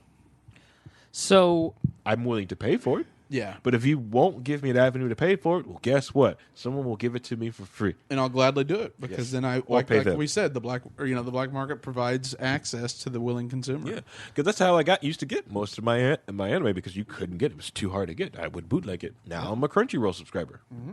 So in a lot of ways, we're already kind of here. NAFTA helped push us in this direction, where major U.S. economies are built on the backs of licensing, essentially, where we are licensing technology and we're hiring out to third-party companies to build certain things in China and India. And it all circles around patents and licensing. And then we build a service economy here at home. And so the more people we have, the more people to serve, the more people can work on some level of innovation. Does that increase, and is that a sustainable economic model for the United States of America? It is. Okay. That is ideally, because that type of economy commands the highest wage. So that is what you want. Is you want an information technology economy, an idea economy, instead of individuals going to work and exchanging their ability to do a job for a wage physically, you instead are going to pay people for what commands the highest wages possible, and that is their creative abilities, their ability to get projects off the ground, lead projects, project management. Now, I know the arts community would probably be fighting, kicking, and screaming, but ultimately it's the free market. So if you work in drama or, anything, they say, well, we're in the creative, but they say there's no jobs for them to be an actor. There's always room for someone to create a play from scratch and to, raise the funds to rent out a playhouse and have a recurring show. That is the talent and the ability that if you can build an economy around where you get concentrations of wealth that are enormous. But aren't we already starting to see cracks in that kind of economy where the middle class is disappearing? The gap between wealthy and poor is increasing. Social benefits start increasing. I don't know. Where does the middle class come from? I mean, the middle class came about because there was a huge demand for physical products, and the United States had the industrial capacity to do it. And since there was there were very few other competitors, since we decimated Germany, and the rest of Europe had been in war in World War I, and then in World War II, their industrial capacity had been decimated. We were left standing with a window of 20 years where we could pay extremely high wages, because in that model, it was that autarky I was talking about. The more you pay your individuals, in the shorter time they work, the more time they have to go spend the extra money they have, and they just keep creating demand. And it's that Keynesian argument, and it works until you have competitors in the system. Yeah. Well, what if the middle class is mostly built from two-income families? Most people, most people aren't getting married. Most people don't have two income. Myself and my fiance, we're a two-income household. We found out, just crunching our numbers, oh crap, we're actually a middle-class household because there's two of us. One of us by ourselves we're not middle class, but both of us together makes us middle class. So the getting rid of people getting married, I think that has to do a lot with the shrinking of the middle class. And it is a concern because it goes to the human cost of it.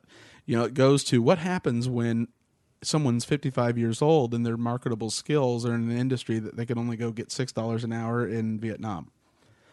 That's where the way this agreement's being designed is that there'll be assistance But how? I mean, it is Assistance. That's what I mean. I know. It's like you said. The libertarian looks at it, and it's the theoretical, and it's that we can design this system so everybody can, even if you're 55, we'll send you to college for 4 years. We'll pay for it. You can go learn a new skill. Well, and then what are you going to do? I know. But you're not going to compete with somebody like Harry who started building these skills at 8 years old. Exactly. And it's just biology, it's psychology, you cannot compete with the advantage that Harry has because of the depth of his experience and how ingrained it is into the functioning of his brain. And I hate to be Debbie Downer, but you cannot take a 57-year-old and send them to college and then put them in the same role as Harry because they cannot compete with Harry's skills. For sure. Because Harry may have done this for 10 years and they may, have 5 years of experience and 60 years. It just doesn't compare because Harry's brain has been formed and shaped and molded by what he's doing now. No doubt. And that is the tough part about trade agreements and being the free trade mindset is the human costs are serious, and the problem with human costs is human costs materialize in political backlash. Yeah, and ultimately, when you look at it, political systems are really important. Forms of governments, what forms of welfare states, how you organize such things, and so you look at this, and given a lot of baby boomers. Baby boomers are no doubt they're the first modern, I would argue, demographic in the fact that there is a big bifurcation. There are those that are doing well, have plenty of assets, and are set up for a nice retirement, and then there's the other half is going to work forever. Yeah. Never stop. And when you get social unrest is when you have a big economic disruption, and it isn't brought about gradually, and even the training and those types of things don't really, unless the person buys in, and there's no government that can force you to say you're really going to take to this retraining program, and then who's to say that program they went into is worthless in 5 years anyway. Every time Harry's on, it's super depressing about the future of work. But we're shifting. We're going from an agrarian to the Industrial Revolution. Huge shift in work patterns and migration. Mm-hmm. Then now we're moving towards. Then you go from the industrial into what would you call it? The information. Create. I like the creative term. Everything is creative. Yeah, but I guess we weren't industrial in the '60s. Technically, were we? Yeah, for sure. Yeah. And so now we're moving from more industrial. We're still the largest manufacturer on Earth. It's just automated. Yeah, and so now we're moving towards more of the creative economy, the idea economy. And that's a totally different shift, and our education system has completely left us ill-prepared because people like Rockefeller and Vanderbilt and everybody who designed the education system 100 years ago said, we need this kind of worker. Turn these out for our factories. Mm-hmm. Turn these out for our 17-floor white-collar jobs, Rose Mad Men type situations. Right. Where you're just a little worker bee typing things in. That doesn't exist. Now you need creative thinking. Now you need writing skills. Now you need coding skills. Now you need to train your brain to do all these different things. And it's totally possible. It's just people are a little lazy and entitled. Exactly. When I was when I went to IPS schools, I was in an algebra class. We had this really difficult word problem, right? It was how to design the maximum number of parking spaces, in this little spot, right? Everyone was doing all their math equations to make this little spot. I just had the bright idea to it doesn't say we can't build a parking garage, so let's build a parking garage. I built so we got together, got the engineering, and started writing together, and we built a 37-floor parking garage next to this 2-story mall. Technically, we had more parking spaces than anybody that could design because we had 37 floors. We got an F on it because we went outside the bounds of the problem. Nice. Yeah, and that's the point is that, the creative economy, when your training is being creative in a straitjacket. Yeah. And it's impossible. It's maddening. It is. And it all comes together because this agreement, it is good because comparative advantage is good. It benefits everyone. People specializing and countries specializing in what they do well, economies forming around that. Mm-hmm. it's the most efficient use of resources, which means it's the cheapest for the consumer in the aggregate. The less money you have to like the buy local. I know I rail against it because to me, and I'm not telling people what to do, but why would you pay more for something to support local jobs when you have less available in your budget to spend on other things? It's the broken window fallacy. You're spending more to keep a job here than maybe you would spend on getting your dry cleaning done twice a week, and now the dry cleaner closed. It's the unseen dollars that you're now spending to buy local for goods that have alternatives that are just as good. They're just not locally produced. Yes. What beer are you drinking, Greg? Triton. A local brewer. Yeah, it's because it's 7%, not because it's... Yes.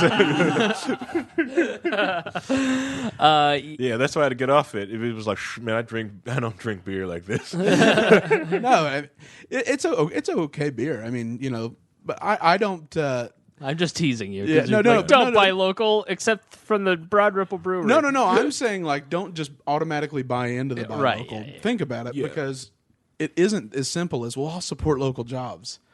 If it's the truly same price and the same quality, whatever you want to do. Right. Yeah, I love WeMac. I love the taste of it, but I'm not paying that price. I laugh at it like, I'm not paying that much for a WeMac. Give me an Ice House any day. Yeah. Yeah. But like this agreement's good in the fact, I mean, that intellectual property is a whole nother talk. Because this creates an enforcement mechanism with the Asian countries, like where there's been mass piracy of the creative economy. Yes. Over there. Yep. U.S. creative economy. And this does push things in a direction where hopefully we don't have that piracy as much, but I don't know that now that information's digital, I don't know how you ever enforce that. Maybe they just don't like market it in the streets of Beijing, selling DVDs for a movie that's not out yet. Piracy's going to be there. Always. It's going to be there. But if you worry about the pirates, that you're worrying about the past, your past thing that you've done. Just keep moving forward. Keep making a better product. The other thing is ripped off corporations, like pharmaceuticals or medical devices, cutting edge that they've spent billions on and then are not able to monetize and hire new people to create the next industry because someone didn't respect the patent law. Right. That's the other unseen thing. They've spent billions creating it, and then a Chinese company says, oh, we were able to get access by hacking the corporate database. We're just going to build it and try to sell it to U.S. consumers without ever having any of the fixed investment costs. The research, the R&D. Yeah.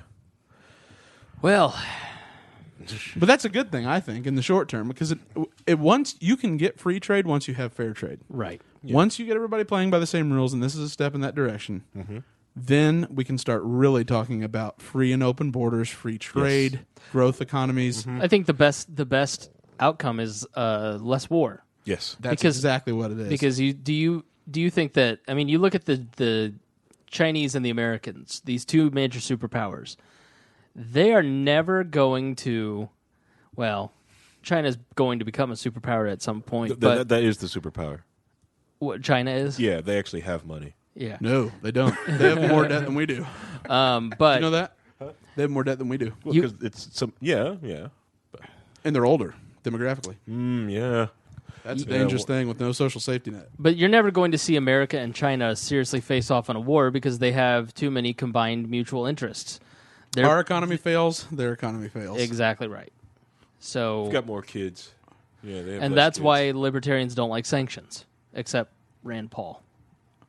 He's not He's not He's libertarian. a libertarian Republican. He's a paleo-conservative with libertarian leanings. All right, kiddies, we need to start Sprinkle wrapping it up. libertarianism. So let's, you can hear us, and we're going to try and not do massive episodes because I hate having to cut so much out of. We now do libertytalks.fm on Saturdays from 10 to noon.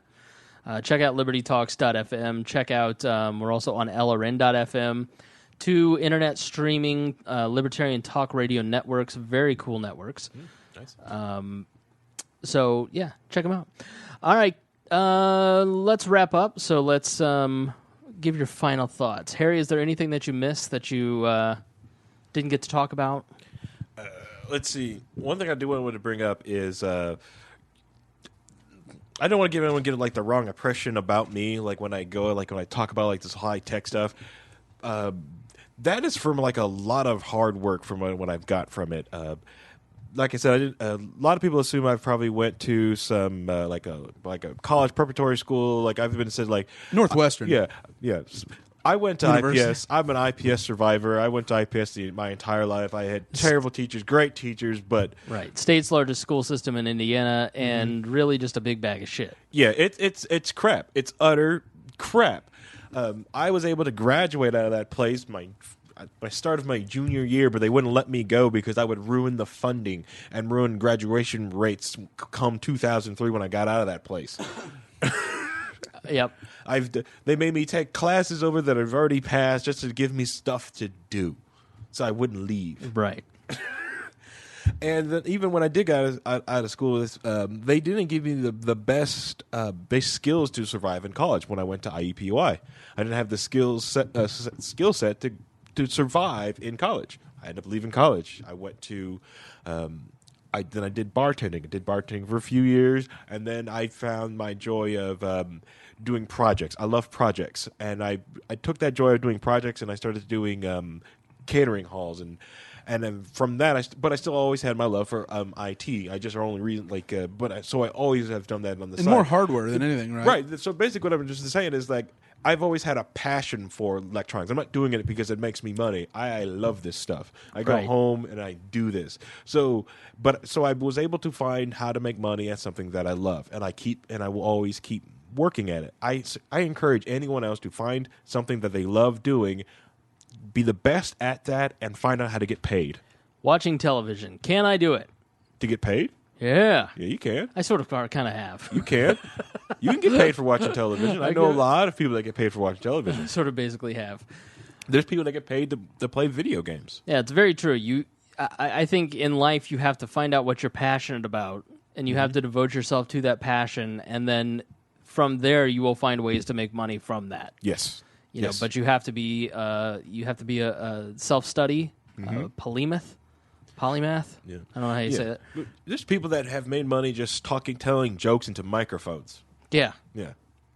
He works for two. No. I worked for a couple of guys who figured out how to get rich off of dick jokes. Yeah. Gregory? The creative economy. Yeah.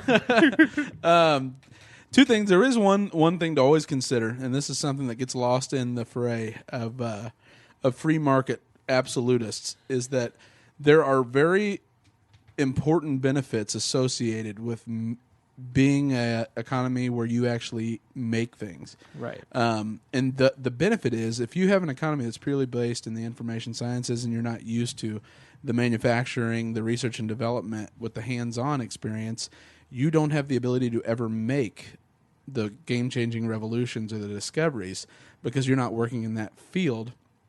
And you can't monetize those and incorporate those here because you don't have the industrial base, or you don't have the clusters that tend to be necessary for an economy to thrive, like a Detroit was and then isn't. But like, look at Silicon Valley. You know, look at their contributions. Stanford alone has contributed $12 trillion to the U.S. economy over the last 10 years. It's amazing. And you need those little clusters, and it can only happen if it's just purely creative. You never are able to make the breakthroughs in medical and in manufacturing and steel and all the things we need. And then that also exposes you, given the world doesn't always stay peaceful, if you don't have those types of industries within your country because you specialize in higher level, come wartime, it's pretty tough to build up the industrial sector in order to manufacture drones or to build your computer systems here. That's why we have hobbyist droners. But no, but I mean, like, there are certain strategic interests, because I would love to tell you that the way the world goes is everybody's libertarian, everybody gets along. Mm-hmm. But one thing you always have to worry about is until our state fails and it's the perfect endpoint. You have to keep certain things in house should you ever need them. Right. Mm-hmm. I mean, the good thing about America is that we have, when you're as rich as America, you have a tremendous amount of resources, and you have access to a lot of various resources. And I think sometimes, and I guess this will be my final thing if you're done, but I'll piggyback off of that. When you are rich, you're always rich. Donald Trump went bankrupt, and look at him now. He was worth negative $900 million. Right. And we are the Donald Trump rich of countries. Yeah. You can have hard times and countries go through hard times, but when you are as rich in people, quality of people for the most part, in my estimation, most Americans still are good.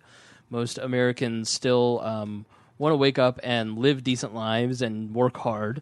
There is certainly segments of population that don't want to do that. Thinking of mostly everyone who worked for my dad at the janitorial company. Yeah. But even then, that's not fair because they Still showed up. 80% of them wanted to work hard and just move up and do something different and earn extra money at night, and the other 20 didn't want to get scheduled 30 hours a week because they didn't want to go over for their Social Security or for their welfare or their benefits. And this was the 80s and 90s, for God's sake. Roads. Yeah. America is rich in so many different resources: people, money, natural, land. So even when and if we go through hard times, we eventually will pull ourselves out of it. We just have to start being smarter. We have to start choosing better politicians, and government is not the answer, but don't look to them for leadership and guidance.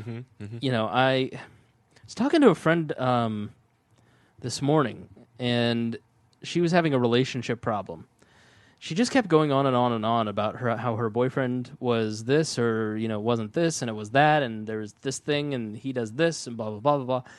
And I just said, the best thing you can do is to discover who you are, learn your values, and work on the things that you need to improve about yourself, and then that relationship will either fix itself or it will end, and it will just work out naturally. And I think America is really kind of in that place. We need to stop trying to fix Iraq and fix China and fix all these other places. Just need to do what's best for our nation. Because if we're going to be jingoistic, nationalistic all the way, let's do it right. Yeah. Let's actually be number one, right, instead of number 29. Right. In all these different areas, put every option on the table, get rid of dogma. And I think that libertarians, for the most part, we have to lead the way in being open-minded and flexible and getting rid of dogma and putting all these talking points that the left and right bring and saying, put those on the shelf and let's start discussing ideas and solutions. And let's not try and maneuver for power. Let's figure out what's going to be best for us. Because once we figure out what's best for us in education, then that is going to help us propel us back to number one in so many different areas. Education is so important. Energy is huge. National security in my America, ladies and gentlemen, is less important because we're trading with the rest of the world. We're enriching everyone else on the planet. We're enriching ourselves. We're giving prosperity to the planet and to the people of our nation. To the point that nobody wants to fight because war is the great wealth destroyer. That is the ultimate destructive economy. Other than mittens, I don't know if I think you might have heard that. That was the cat running past me. Whoa! Scared me. I thought there was like thunder or the roof was caving in. And so I think as individuals, what we can do. It's easy to sit here and say that the nation is as an existential crisis and everybody else needs to get their house in order. I think you, as a listener, as a libertarian, you need to learn as much as you can about solutions. You need to be as decent of a person as you possibly can. You need to understand what you believe and what you think is important. And in my mind, it all starts with respecting other human beings. Starts with respect of the individual, respecting that I own my own body and I do not own Greg's own body. The very foundational principle of libertarianism is that you own yourself and you govern yourself and you determine what is right for you. You work with the other people around you, whether your family, your friends, your coworkers, in voluntary exchanges to improve your situation. And once you just kind of ingest that idea and start applying that value and to every aspect of your life, you're going to be radically changed by it.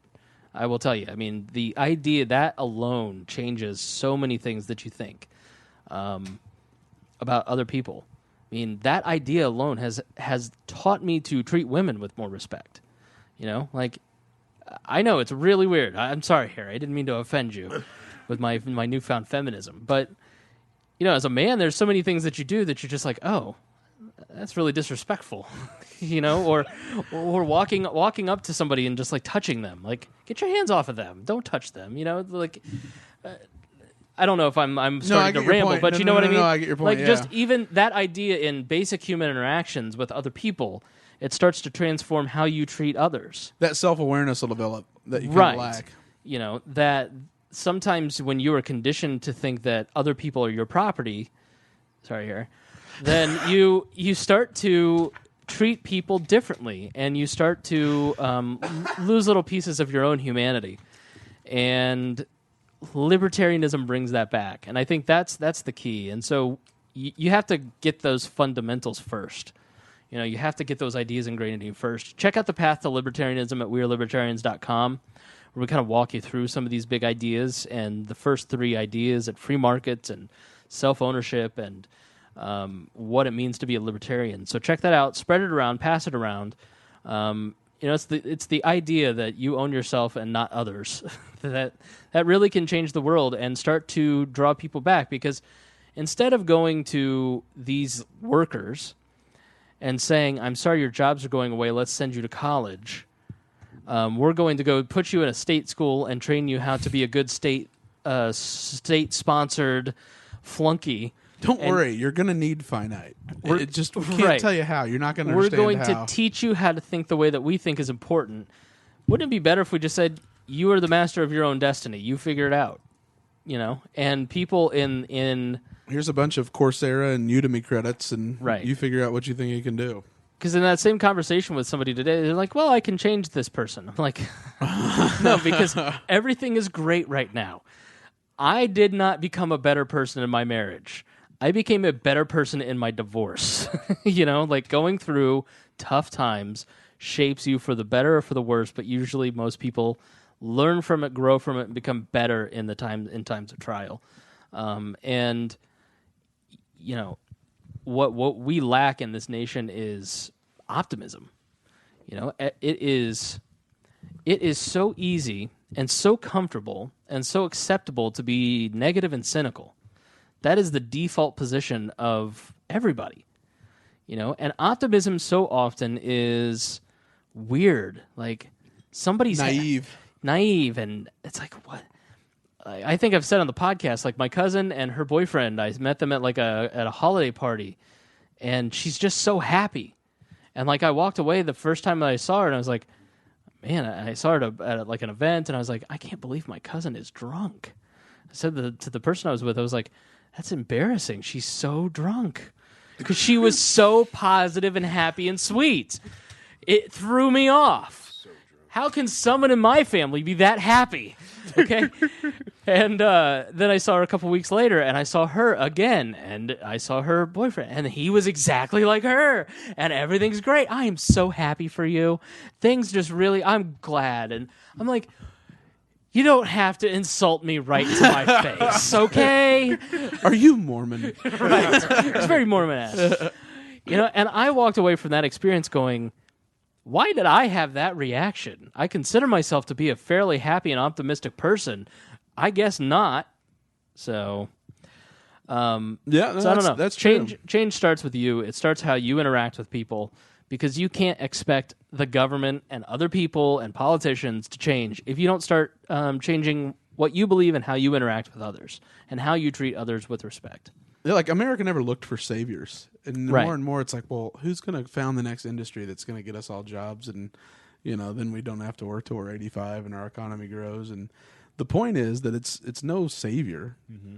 It's that it's people focusing on what they do best and working on their skill, enhancing it, looking for breakthrough, pushing the envelope, and then it scales. Right. Yep. Yeah. All right, kids. Well, thank you for joining us on this episode of We Are Libertarians. Thank you, Harry, for joining us. All right, this is a podcast, so you can't just put your thumbs up. You have to actually say thank you or Thank you, everybody. goodbye or thank you, goodbye, everybody. Namaste, whatever you would like to say. What? Namaste. What? It's Islamic or Buddhist or something. I'll tell you later. Islamic. All right, thanks for joining us here on this episode of We Are Libertarians. We appreciate you listening, for spreading it around. Our theme music is brought to you by Brian Keith Wallen. Love you, beautiful people. I felt like it was an episode of We Are Libertarians. It could have been good. It could have been bad. We are not the ones to judge that. That is up to you. But if you did not enjoy it, we promise To do better next time.